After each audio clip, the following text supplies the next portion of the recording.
Quando pensamos em devoção, então, esse ato de devotar, de consagrar a nossa vida, de venerar, de admirar a Deus, eu tenho pensado um pouco que tem dois perigos muito grandes para nós. O primeiro é a gente pensar que tem um jeito certo de fazer. Tem um jeito certo de ser devoto de Deus, de devocionar a Deus. Tem um jeito que pode ser ou não o meu jeito, que é certo. E se for feito fora desse jeitão, então há alguma coisa de errado, é menos santo, é menos espiritual. E para isso eu penso que tem uma palavra que não pode sair da nossa mente em termos de devoção. Uma resposta a gente, porque eu também muitas vezes penso que tem um jeito certo de se fazer. E a resposta para essa nossa petulância em termos de devoção, por achar que tem um jeito certo de fazer, é criatividade. Porque Deus nos fez criativos e nos deu a atividade de criar e de experimentar nessa área também da espiritualidade, da devoção. O cristianismo ao longo da história sempre correu esse risco e a gente corre esse risco. Você quer ver? Eu conheço pessoas que, se não fizerem um dia a sua hora silenciosa, o seu devocional diário, o seu tempo de oração, seja como for, eu conheço pessoas que vão se sentir extremamente culpadas por não fazerem, por não terem tido tempo, porque os fatos da sua vida mudaram e naquele dia ela não pôde fazer. Eu conheço pessoas assim, que carregam peso. Eu não fiz hoje o meu devocional como um peso, como um fardo, porque engessamos. Se não fizermos todo dia, significa que não somos mais ou menos santos. Só um exemplo. Mas então, contra esse jeito certo de fazer que a gente acha que existe, eu queria que você pensasse comigo nessa expressão em termos de devoção: criatividade. Não existe um único jeito certo de devocionar, de consagrar, de votar diante do Senhor, de prometer a nossa fé a Ele, o nosso amor a Ele. Não existe uma caixa dentro do cristianismo. Esqueça isso. E o segundo perigo? O primeiro é de achar que tem o jeitão certo de fazer. E o segundo é achar que é perda de tempo devocionar, ter o seu tempo de hora silenciosa, a sua oração, o seu momento com Deus de leitura e meditação. E não vai muito longe. Nós sabemos que isso é comum a nós. Nós somos ocidentais que fazem muitas tarefas. Muitas tarefas. Muitas tarefas, sempre. E nós sempre, quando temos um problema, buscamos auxílio de pessoas. Até os mais tímidos. Até os que não se relacionam muito bem com o próximo. Os que são mais fechados. Quando há conflito, quando há problemas, engana-se você, engano-me a mim mesmo, quando penso que aqueles mais silenciosos, mais quietos também, buscam o Senhor com mais intensidade. Não, quando vem problemas, quando tem tarefas, quando tem coisas, a primeira coisa que a gente faz é buscar pessoas e buscar soluções, e não orar, e não aquietar o coração. Então o primeiro grande perigo é achar que tem um jeito certo. E o segundo grande perigo é achar que é perda de tempo. É achar que é perda de tempo. E uma resposta para essa nossa alucinação de acharmos que é perda de tempo Talvez a gente poderia, em vez da criatividade, que é uma resposta para aqueles que acham que tem só um jeitinho certo de fazer, uma resposta para quem acha que é perda de tempo estar diante e andar contigo, Senhor. Andar com o Senhor é subverter. Mas por que subverter? Por que perverter? Por que bagunçar? Porque quando eu entendo que orar, me aquietar, meditar e devocionar não é perda de tempo, não é passivo, mas é ativo no reino. Quando eu oro, o Senhor responde. Quando eu oro, o Senhor aquieta. Quando eu oro, as portas se abrem. Quando eu me aproximo do Senhor, há transformação em mim, nos meus pecados. Quando eu entendo que é uma busca ativa e que eu posso subverter, transformar o mundo à minha volta, eu dou uma resposta para mim mesmo e para a nossa comunidade de não é perda de tempo, vale a pena. E você tira da sua lista e coloca no topo da lista passar tempo com Deus.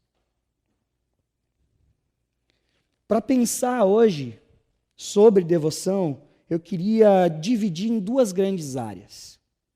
No primeiro momento, oração, e eu estou chamando de converse com Deus. Isso mesmo, fale com Deus, converse com Deus. E no segundo grande momento, eu chamo de inspire-se nas Escrituras, medite nas Escrituras. Esses dois grandes momentos. E eu vou pedir para você abrir comigo a sua Bíblia. No primeiro texto da noite, nós vamos olhar vários textos juntos hoje. E o primeiro texto da noite é Lucas 5,16. Gostaria que você abrisse em Lucas, capítulo 5, versículo 16. Porque dentro desse grande tema, converse com Deus, eu quero fugir de pensar numas caixas e num jeitão certo de fazer. E para fugir disso, o máximo que eu posso fazer é propor alguns princípios de devoção. E eu tenho pensado sobre esse tema e tenho errado muito. E é errando também, não só assim, mas também pelos erros se aprende.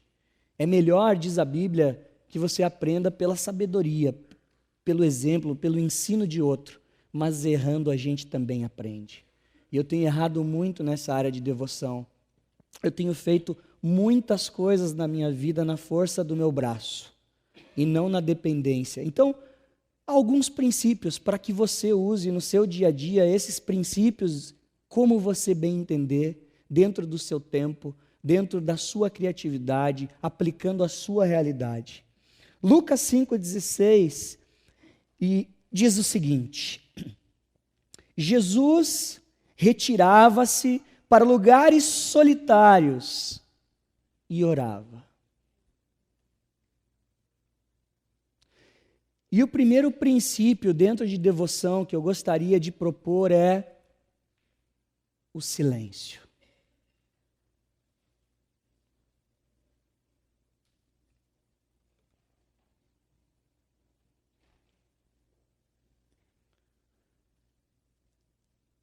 O silêncio é uma grande ferramenta devocional, mas pouco usada por nós. Perceberam os 30 segundos que ficamos em silêncio? É ensurdecedor. Um grande filósofo, Pitágoras, dizia o seguinte: se o que tu tens a dizer não é mais belo que o silêncio, então cala-te. E a verdade é que nós não usamos o silêncio como ferramenta devocional. Porque isso é distante de nós, é oriental, nós somos ocidentais.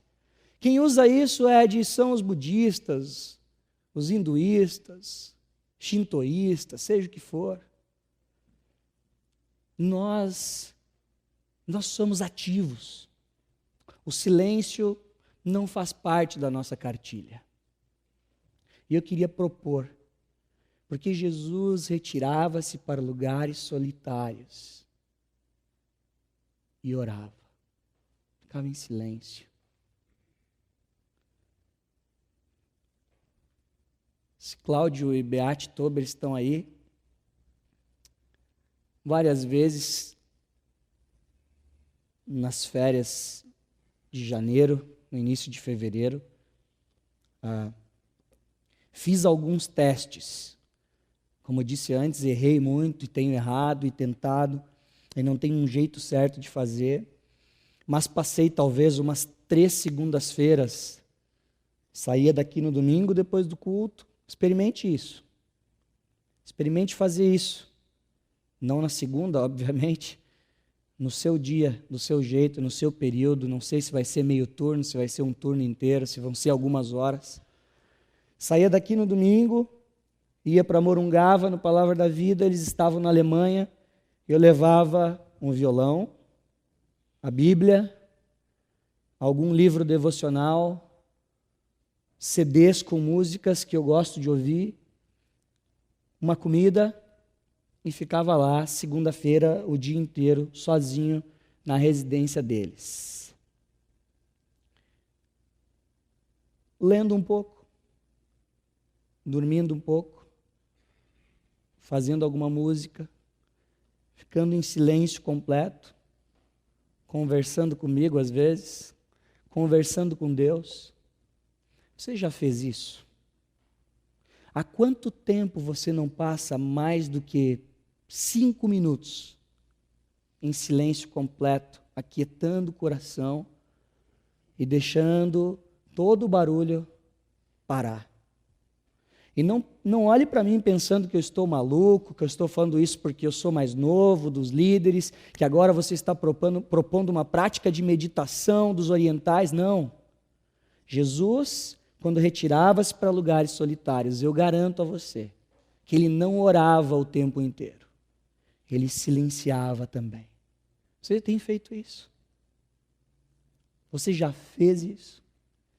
Experimente o silêncio como parte da sua devoção. O segundo texto que eu gostaria que você abrisse é Jó, capítulo 1, versículo 21. E desculpem a expressão, o segundo princípio que eu quero propor dentro de devoção é nudez. E você já vai entender por quê. Jó, capítulo 1, versículo 21.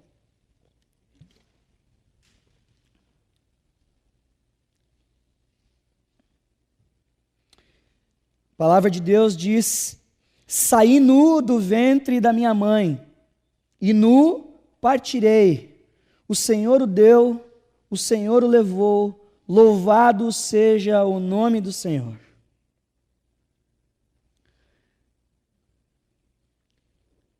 Você já percebeu na prática devocional, no tempo de converse com Deus, que muitas vezes nós nos achegamos diante de Deus e silenciamos e tentamos começar a orar, e tentamos começar a conversar com Deus,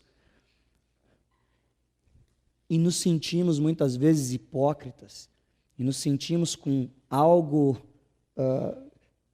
uma barreira que nos sentimos distantes de Deus, que nos prende de chegar a Deus, e nós lembramos por que eu senti outras vezes aquele enchimento do Espírito, aquela plenitude, aquela alegria, aquela satisfação, e agora não.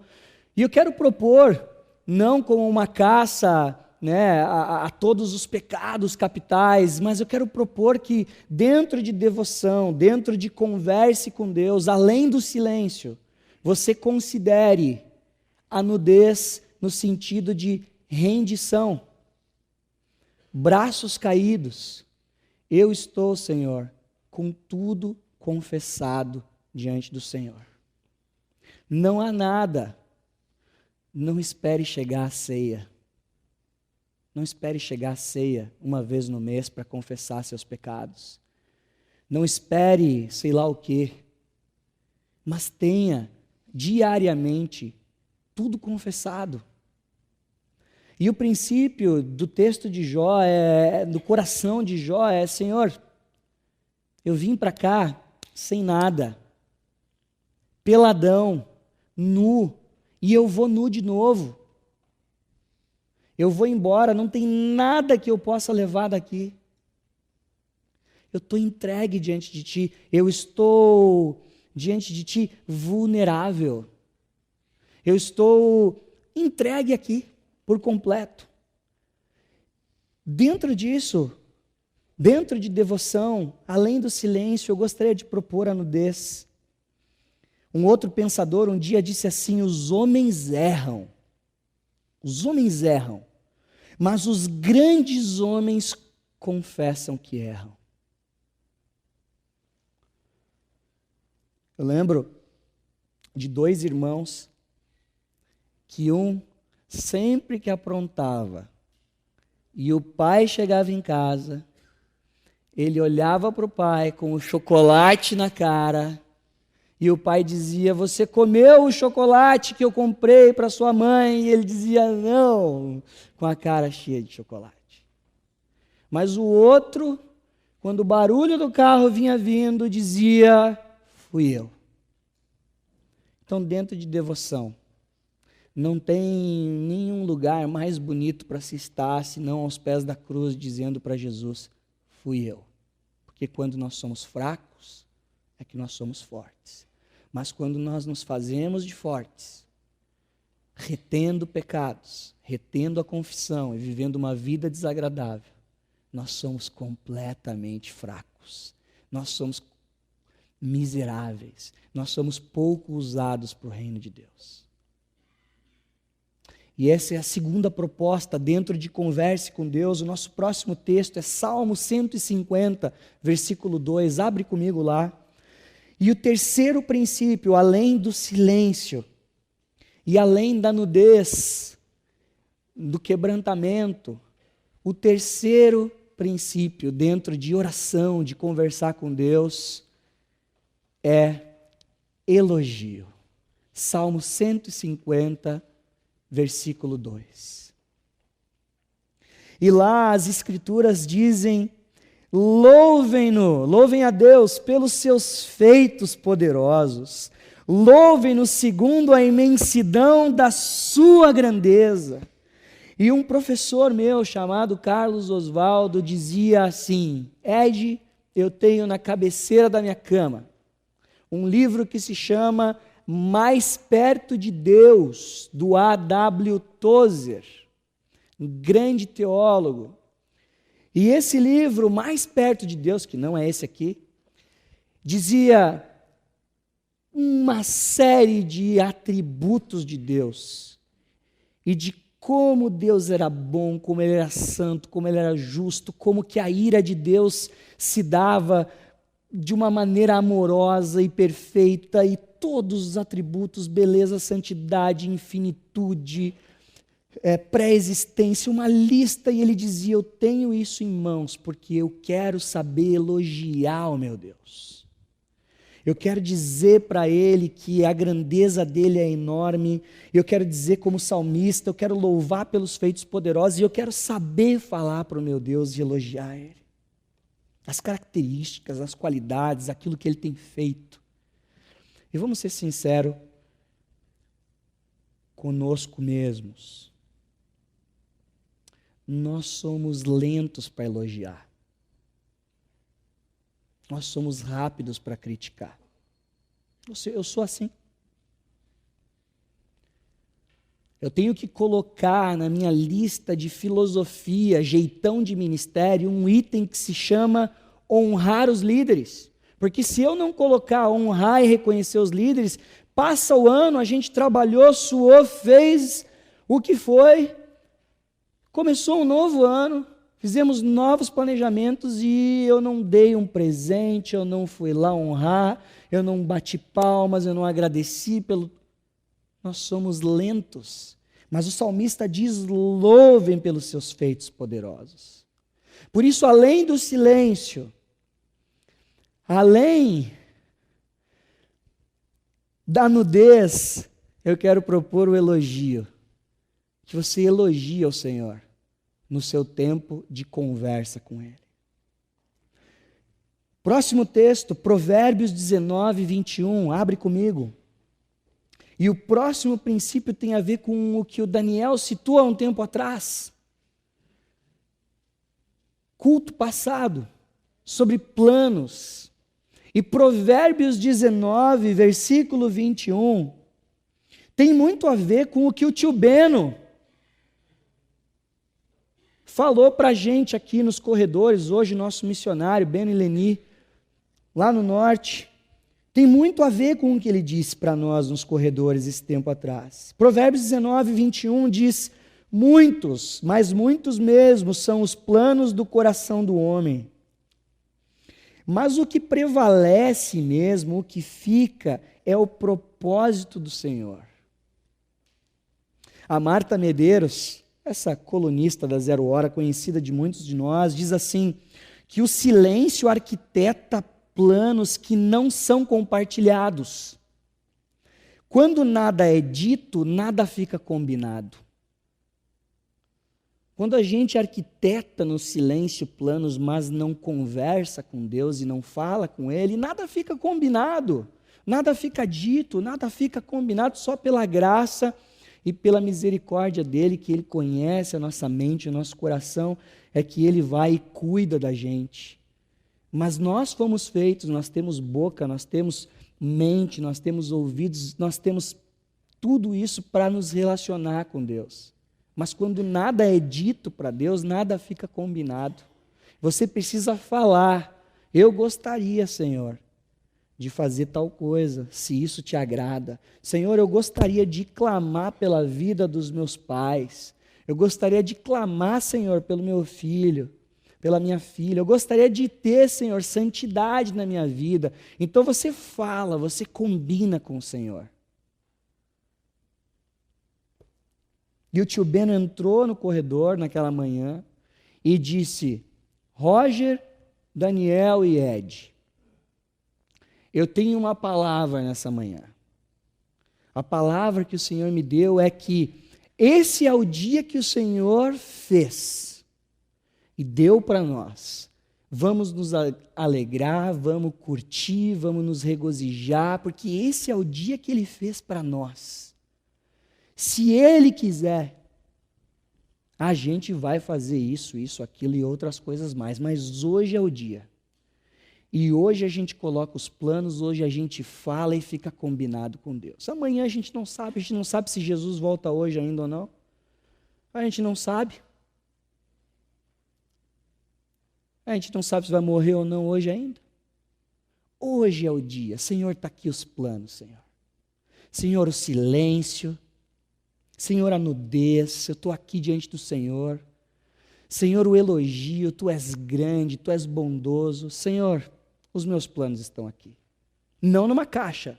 Não num jeito certo de fazer. Não pensando que esse tempo com o Senhor é perda de tempo. Mas alguns princípios para a nossa devoção. Próxima expressão, Filipenses 4 e 6, dá para dizer de cor. Filipenses 4, versículo 6, dá para dizer de cor.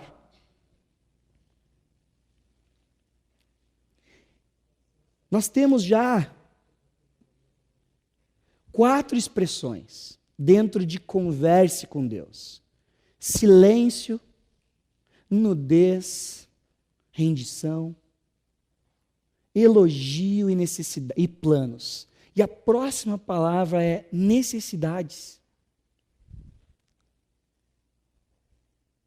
E agora alguns vão me pegar na saída e dizer como é que você citou esse autor. Mas eu vou citar. E que entendam no contexto o que eu estou querendo dizer. Mahatma Gandhi disse: há o suficiente no mundo para todas as necessidades humanas, mas não há o suficiente para a cobiça humana. Muito bem colocado. Porque nós não sabemos pedir ao Senhor Jesus. Mahatma Gandhi também não sabe pedir. Mas nós não sabemos pedir. Porque nós vamos, Jesus falou, com nossos pedidos egoístas. Eu sou egoísta. Por natureza, nós somos. Eu sou. Se você é que nem eu, você é um tremendo egoísta. Você não quer dividir o seu prestígio, aquele chocolate, com ninguém. É teu depois do almoço. Eu tinha um amigo, o Fabiano Cambuim, vocês conhecem o Fabiano, né? O Fabiano foi no seminário junto com a gente. O Fabiano tinha uma técnica de ensino contra o egoísmo sensacional. Depois do refeitório, no Palavra da Vida, o seminarista, guardando os trocados, comprava o seu prestígio, né? Que custava 300% a mais na lancheria aquela. Viu, Thomas? Thomas está aí? Muda as coisas lá, tá ok? Tá indo para lá, muda lá, manda aí, cara. E o Fabiano, e os caras compravam aquele prestígio, abriam, né? E aí é ensinado no cristianismo que você tem que ter bons modos, de ser uma pessoa muito querida. E ele falava, o colega olhava para o Fabiano e dizia, você quer um pedaço? Fabiano, claro, eu quero. O Fabiano pegava o chocolate sem nenhuma mordida do cara ainda. E colocava inteiro na boca. E devolvia com um dedinho de prestígio. Eu vi essa cena muitas vezes. Ele devolvia, o cara olhava, o cara não sabia se batia nele, o cara não sabia se xingava, e aquela coisa toda. E aí, na hora que o cara ia falar, o Fabiano já tinha o dinheiro na mão e falava, está aqui, pode comprar outro. Era só uma brincadeira para ver se tu era egoísta ou não, e tal, e ficava brincando com ele. Esse é o Fabiano. Mas nós somos egoístas. Nós somos muito egoístas. Mas vamos falar então, além de planos, de necessidades. Vamos falar de necessidades reais da nossa vida. E o texto de Filipenses 4:6, que você deveria saber de cor, diz assim: não andem ansiosos por coisa alguma, mas em tudo pela oração e súplicas e com ação de graças apresentem os seus pedidos a Deus. Coloque as suas necessidades diante de Deus.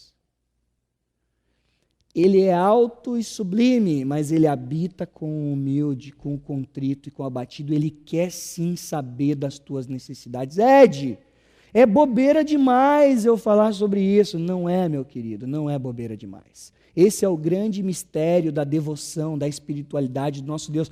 Como que ele consegue ser tão alto, tão santo, tão sublime e poderoso? Sempre existiu, mas ele se importa na história com o detalhe da tua vida. Esse é o mistério. Está perdendo o banquete. Está perdendo o banquete porque acha que não é importante a tua necessidade, os teus planos diante do Senhor. Está perdendo o banquete. E por fim, dentro de converse com Deus, 1 Tessalonicenses 5,17, o texto mais comprido da noite.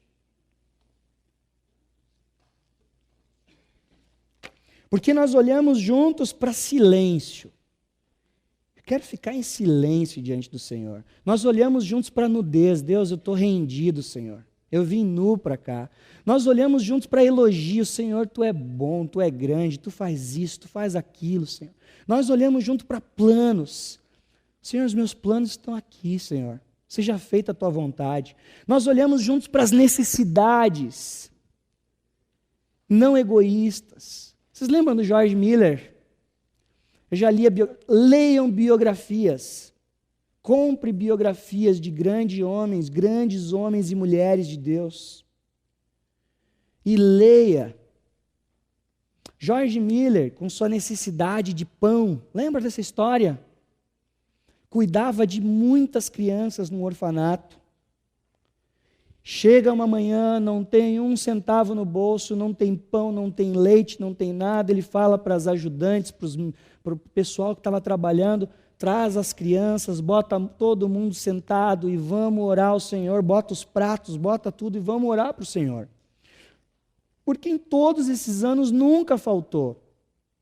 Então vamos orar agradecendo, se faltar hoje, paciência, mas vamos falar para Ele das nossas necessidades. Botou toda a criançada sentada, diz a biografia, e oraram. Senhor, nós agradecemos pelo pão e pelo leite que o Senhor tem dado para nós todas as manhãs. E todas as manhãs, e o Senhor tem sido bom, e o Senhor tem sido isso, o Senhor tem sido aquilo. E aí toca a campainha. E o carro de leite estava lá quebrado, não conseguiria chegar no seu destino. E eles resolvem doar então todo o leite para as crianças, na mesma hora. Leite instantâneo. Passam-se alguns minutos, a padaria da cidade, muito chique, não pode oferecer pães queimados para os seus clientes, resolve mandar uma oferta. E em poucos minutos está ali, supridas as necessidades.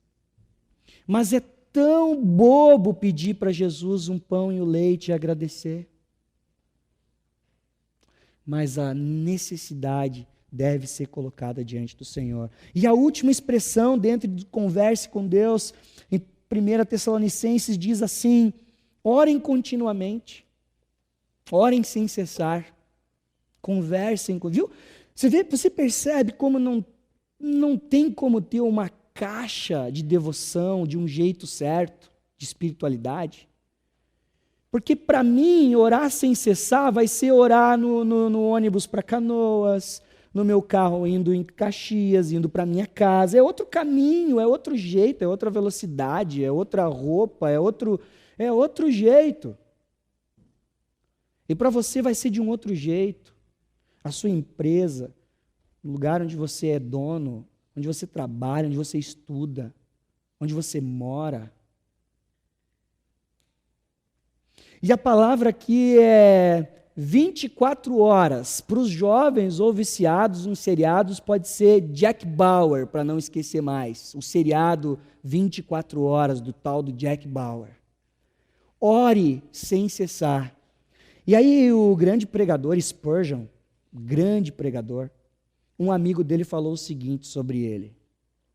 Um dia, sobre esse lance de orar sem cessar. Presta atenção nessa frase. Olha, esse era o jeitão de viver do Spurgeon. A distância entre um gracejo, uma brincadeira, e uma oração podia ser comparada à espessura de um fiapo de palha. Clássico das igrejas. Está todo mundo brincando, os adolescentes, jovens, os adultos, alguma coisa, e de repente o chato do pastor ou do líder, algum bate palma lá, vamos orar, todo mundo fica carrancudo.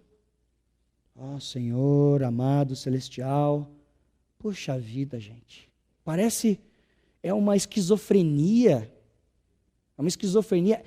Deus não se agrada, Deus se alegra e brincar, é uma esquizofrenia, agora eu tenho que ficar carrancudo. E o Spurgeon, um baita pregador, um homem do Senhor, foi usado, era uma brincadeira e a oração era tudo fluido, era tudo alegre, ele reconhecia a grandiosidade, mas ele se achegava perto do pai dele e conversava com o pai dele. Nosso Senhor.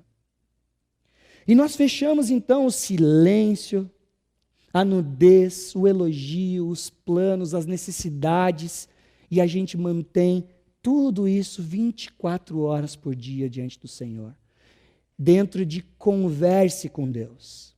E o nosso segundo grande tema é inspire-se nas Escrituras. Não existe devoção sem Escrituras. Não existe. Não tem como desassociar a devoção de Escrituras sagradas. E eu queria pedir para tu abrir comigo em João 14, 26, que nós vamos falar sobre o nosso professor. João 14, 26, o nosso professor, quando nós nos chegamos diante das Escrituras.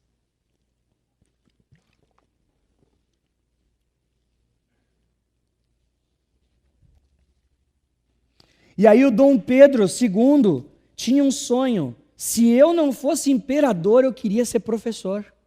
Esse era o sonho dele, ser professor, Dom Pedro II. Admirava.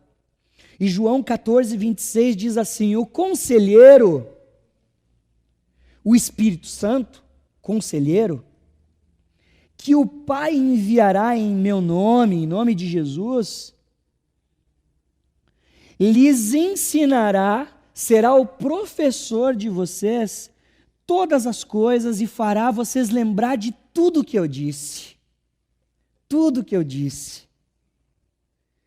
O professor, o Espírito Santo, uma pessoa, a terceira pessoa da Santíssima Trindade, nosso professor, pessoal, particular, sem pagar hora-aula.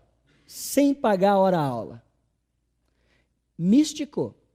Isso é místico, isso é sobrenatural, não tenha medo dessas expressões.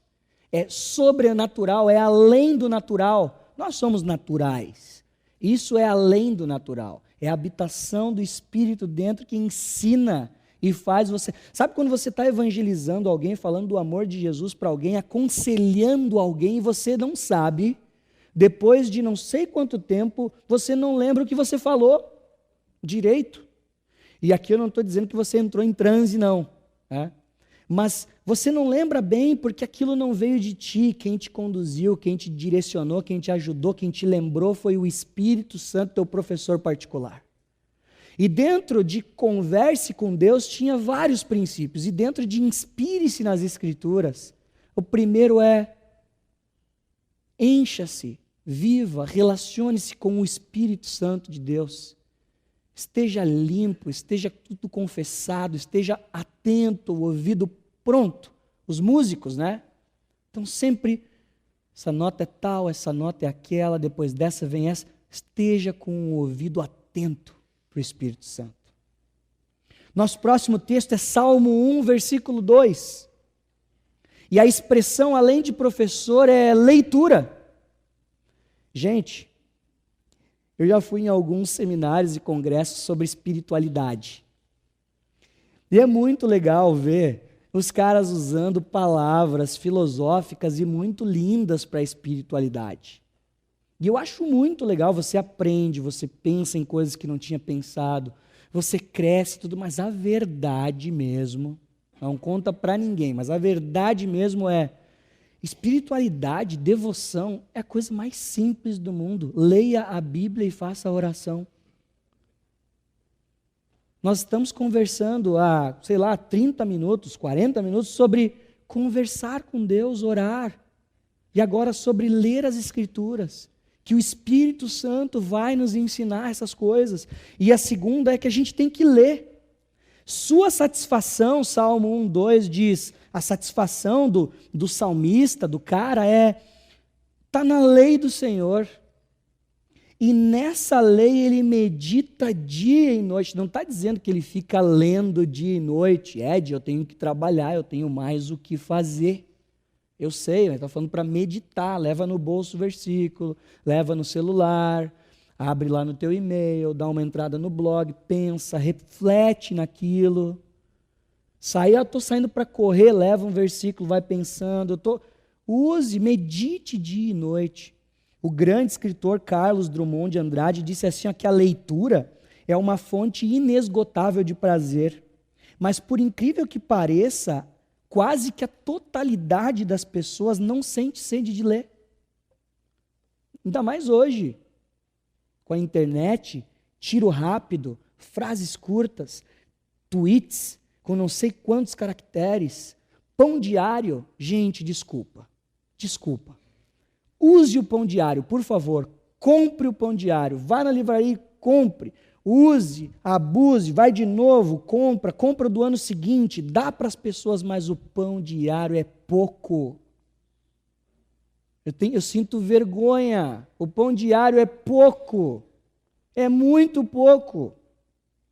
O pão diário devia ser estabelecido, que a gente pode usar os adultos, jovens, adolescentes como ponto de partida.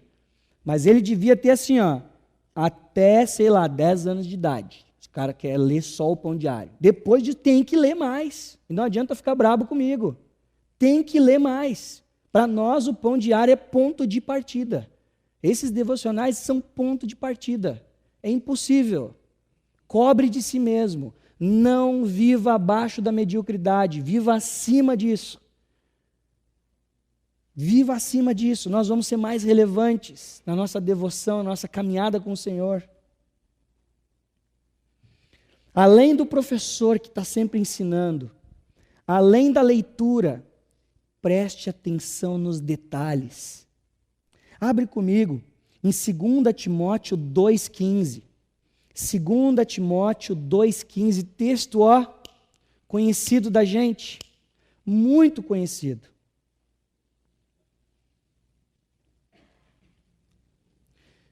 Já dizia o grande músico da nação brasileira, Roberto Carlos, na sua música, detalhes tão pequenos de nós dois são coisas muito, muito grandes para esquecer.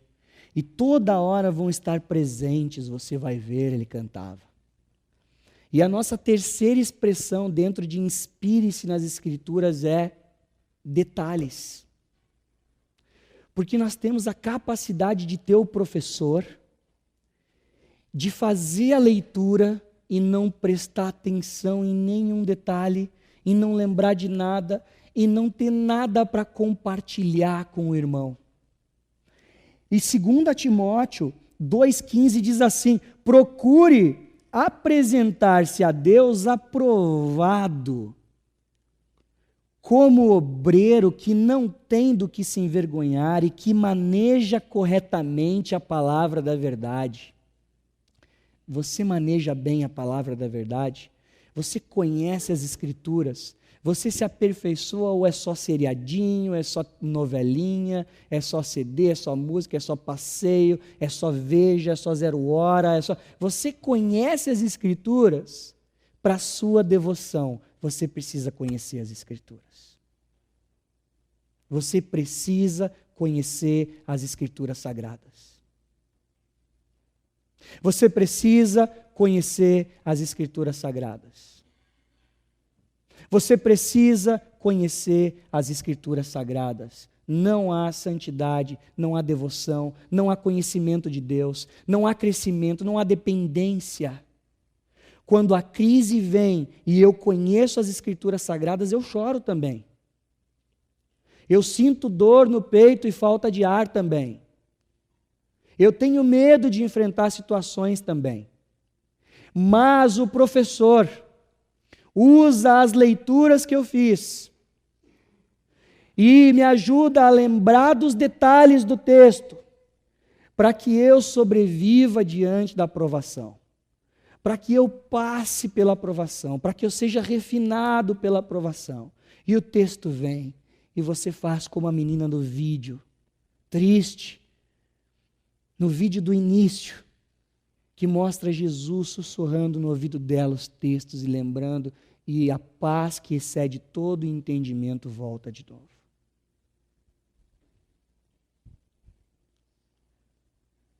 Nossos últimos 2 textos, Provérbios 1:8. Converse com Deus e inspire-se nas Escrituras. Um grande erro do cristianismo é achar que, em termos de devoção, nós temos que sempre estar experimentando grandes e poderosas ações de Deus em nossa vida. É achar que nós temos que estar sempre com alguma coisa muito louca acontecendo na nossa vida, algumas coisas, e eu queria te desafiar que a expressão devoção tem a ver com arroz e feijão. E às vezes Deus vai dar banquetes para nós. Mas o dia a dia é arroz com feijão, é estar junto com o Senhor, é silenciar, é estar ali. Mas Ele traz os banquetes na hora que Ele deseja. Nosso penúltimo texto, Provérbios 1:8, conhecidíssimo, diz assim: ouça meu filho, o ensino, a instrução do teu pai, e não despreze de maneira alguma o ensino da tua mãe. Então, além do professor, além da leitura, leia as Escrituras. Conheça os detalhes, faça ela ser colorida e não preto e branco. Olhe para as cenas, leia com outras versões, fique ali por horas, entenda o coração da pessoa, a resposta. Além dos detalhes, pegue no texto o ensino central, o ensino principal. Provérbios, Salomão dizia, cara, não despreza o ensino da tua mãe, não despreza a instrução do teu pai. Pega esses ensinos e guarda no teu coração, ata nos teus dedos, nos teus olhos, ata por tudo. Não despreza, e eu digo para você, não saia do tempo de devoção, não saia do tempo de leitura sem ter alguma coisa na mão. Um ensino, qual foi o ensino disso? O que eu aprendi com isso? Que é nisso que você vai meditar.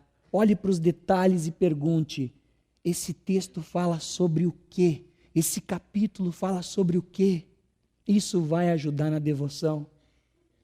Eu cansei de meditar na seguinte expressão do meu professor: Deus não se cansa dos nossos recomeços. Eu não lembro qual é o texto que ele usou, mas eu lembro que eu estava abatido, querendo desistir, e eu lembrei, mas Deus não se cansa dos nossos recomeços. E eu voltei para as Escrituras, e voltei a orar, e me coloquei diante do Senhor, e a gente se anima de novo. E por fim, o nosso último texto, Tiago 1:22. Tiago 1:22. Diz assim um dos meninos que eu acompanho no discipulado, semanalmente, diz assim ele para mim. Estava conversando com um morador de rua, Ed.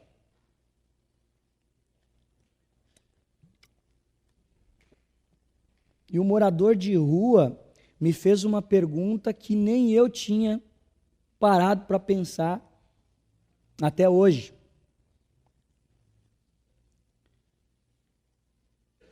Em questão de milésimos de segundo, Ed, comecei a lembrar das coisas que nós estudamos, tentei fazer um panorama mental, olhar para Gênesis até Apocalipse, dando uma olhada, o que eu sei sobre esse assunto, o que é importante, e eu consegui dar uma resposta legal, bíblica para o cara, e disse que eu ia pesquisar um pouco mais e tudo, e eu olhei para ele e disse o seguinte, sabe o que foi isso? Ele falou, não sei.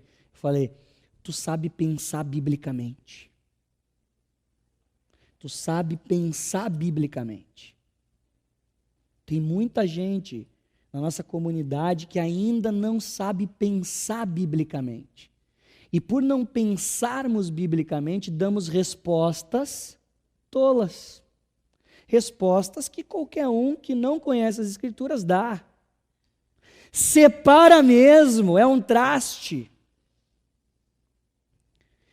Fica, né, para o adolescente, dá uns beijinhos, ninguém vai saber. Faz assim, faz assado. Entra nessa sociedade aí com o cara que não conhece Jesus mesmo. Cara, vai dobrar o teu lucro. Entra mesmo. Gente, nós precisamos pensar biblicamente, porque isso vai nos ajudar na devoção. Vai nos ajudar na devoção. Porque o professor vai estar junto na sua leitura, vai te lembrar dos detalhes, vai te lembrar do ensino central. Vai te ajudar a lembrar do ensino central. E por fim, tu vai pegar tudo isso. E Tiago 1:22 diz assim, sejam praticantes da palavra, e não apenas ouvintes, enganando-se a si mesmos. Não adianta encher a mente de Bíblia, de princípios bíblicos, e odiar o irmão, diz Tiago. João também diz isso em 1 João. Não adianta encher e ter uma cabeça teológica inchada desse tamanho. O Ed mandou ler Bíblia. Estou lendo Bíblia agora, sem parar, o tempo inteiro, no iPhone, no celular, na internet. Cabeção teológico, sei tudo. E não ama, não consegue pedir perdão, faz cacaca e não é rápido para reconhecer. E fica aquele cabeção teológico. Aí tem uns que falam, o negócio é ter o coração grandão, amar as pessoas e a cabecinha desse tamanho aqui de ovo. Não lê nada, não medita nada, não sabe nada no coração. Eu amo todos vocês. Pode pecar mesmo, pode fazer, porque não sabe, né? não sabe dizer, fiquei na escola, que lindo, romântico isso, né? Não sabe dizer que o Senhor não se agrada daquilo, que o texto tal fala isso, aquilo, calma aí, não é a hora, não é o melhor momento, não sabe, porque não pensa biblicamente. A próxima geração de cristãos depende da nossa devoção. O sangue dos mártires do passado foram muito preciosos para a palavra, as escrituras chegar diante de nós. Quanto tempo nós ainda vamos ficar parados, como Hebreus fala, tomando leitinho e deixando sem criatividade, sem subverter, porque nós achamos que é perda de tempo. Subverta o sistema. Pare de pensar que orar não é precioso, que conversar com Deus não é importante, é uma perda de tempo. Subverta, bagunce isso, coloque como prioridade na sua vida a oração, conversa com Deus, silêncio, meditação. E não deixe a geração dos seus filhos, dos seus netos, dos seus amigos sofrer sem exemplo, sem Cristo, sem Escrituras.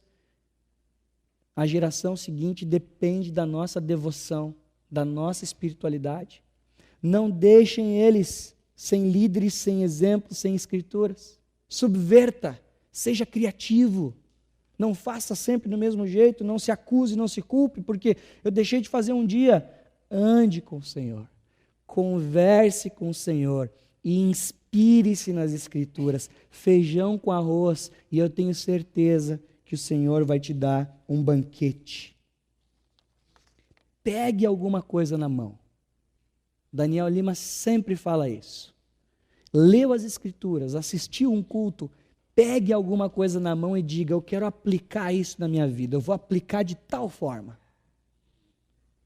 Se eu pudesse dar 2 sugestões para finalizarmos, além da dica de um livro, as minhas 2 sugestões práticas seriam: faça um tempo de silêncio essa semana diante de Deus e tente ficar pelo menos 10 minutos em silêncio completo. Confesse seus pecados, elogie a Deus, fale dos seus planos, das suas necessidades e mantenha-se conectado. Mas tu falou um monte de coisa. Testa o silêncio então primeiro. Silêncio. E a segunda dica prática em inspire-se nas Escrituras, uma para cada, pegue os detalhes do texto. Olhe para os detalhes, olhe a cor do texto.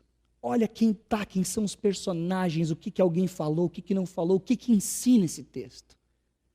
E depois vem contar para mim, que eu vou gostar de saber. E por fim, eu queria dar uma dica prática de leitura. Esse livro é muito bom, já foi sugestão nossa, já foi várias coisas. A vida que você sempre quis e que Deus sonhou para você. Esse título é ruim, tá? É ruim esse título. Mas o John Ortberg é um cara muito legal, quebrado diante de Deus. Tem muitas histórias aqui dentro, muito texto bíblico muito bacana sobre devoção, sobre as Escrituras, sobre oração. Leia esse livro, invista dinheiro nesse livro. Claro, em primeiro lugar nas Escrituras, como nós falamos, mas compre um livro legal para ler. Compre um livro legal.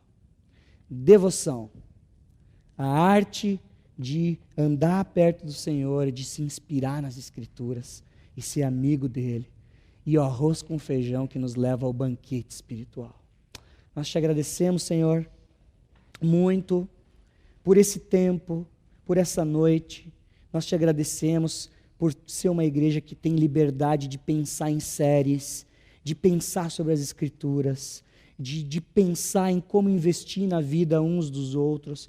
E nós pedimos para Ti que não seja perda de tempo para nós, de uma forma prática, seja prioridade para nós a intimidade contigo, e seja prioridade para nós, Senhor, não pensar de um jeitinho quadrado, mas descobrir com os irmãos como eles têm ouvido o Senhor e se relacionado com o Senhor, Pai. Dá para nós, Senhor, sabedoria. Tiago fala que a gente pode pedir. Dá sabedoria para a gente viver, experimentar e para a geração futura se espelhar numa igreja, numa comunidade que ama as tuas escrituras profundamente e que tem uma relação muito íntima com o Senhor, Pai. Eu peço isso para a minha vida, porque tu sabes o quanto eu falho nisso. E eu peço isso para a vida dos meus irmãos, em nome do Senhor Jesus, Pai. Amém, Senhor.